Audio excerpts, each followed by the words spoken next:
Hi there, whiskey lovers. These days, American single malt whiskey is surging in popularity, and we're joined today by Matt Hofmann from Westland Distillery, one of the foremost and most well-known makers of single malt in the country.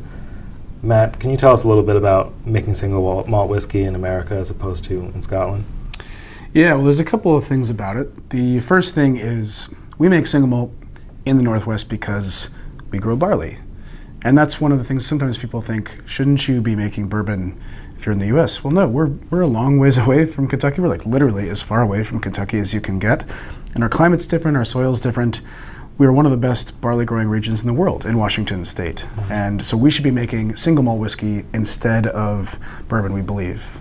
So there's that element of it, but the really exciting thing I think with American single malt as a category is how much it reflects the diversity of the geography of the company and the people. So one of the things that I think is really beautiful is we're making single malt whiskey in the Northwest using local grain, local peat, local oak, but also you have people in the Southwest making single malt. Now some of them are using mesquite to smoke their barley instead of peat.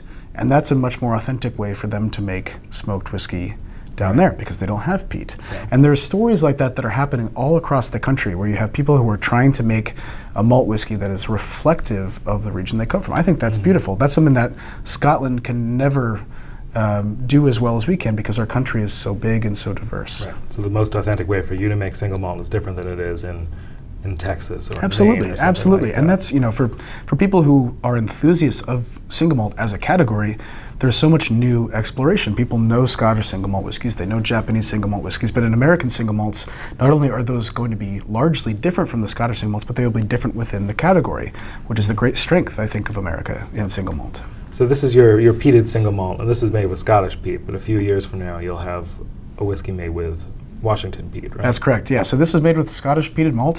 One of the challenges with being one of the first distilleries to make single malt in the U.S. is not many people know how to make peated malt, not many maltsters. So we had started working with Peat Bog in 2011, but we were only able to start sourcing Washington state peat, putting it into the barley, smoking the barley, and using that to make whiskey last year in 2016. So that'll be probably at least 2020 before that's ready. So believe me, you will know when that is ready, and everybody else will know too. But this, we're using Scottish peated malt, comes from Baird's.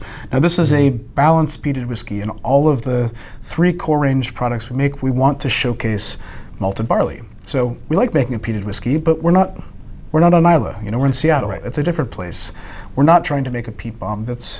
I love those types of whiskeys, but what we want to do is highlight the grain, and that is something that you don't see a lot of in Scotland at large. Yeah. Well, let's taste it. Cheers. Cheers.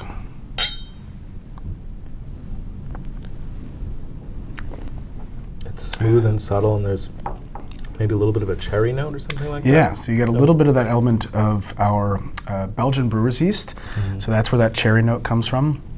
That's a big aspect of what we're trying to do is to have this balance, to have some fruit, to have some malt, the fruit coming from the fermentation, to have some malty notes, and to have the peat.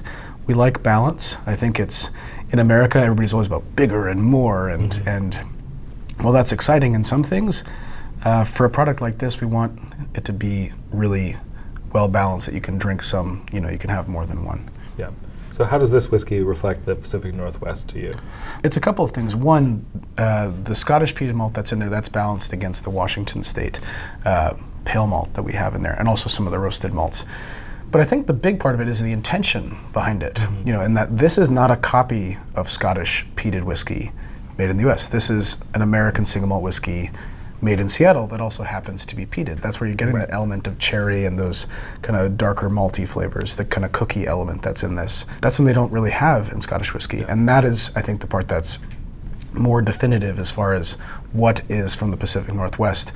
It's not necessarily about the peat, it's about the things that balance it. Yeah, and I like that this is, even though it's made with Scottish peated malt, it tastes distinctly different. It is clearly not trying to be Scotch. It's Absolutely. Its own thing. And that's very important to us. I love Scottish whiskeys. We both do. There's a lot of people who love Scottish whiskeys, but it's very important to us to not just try to copy.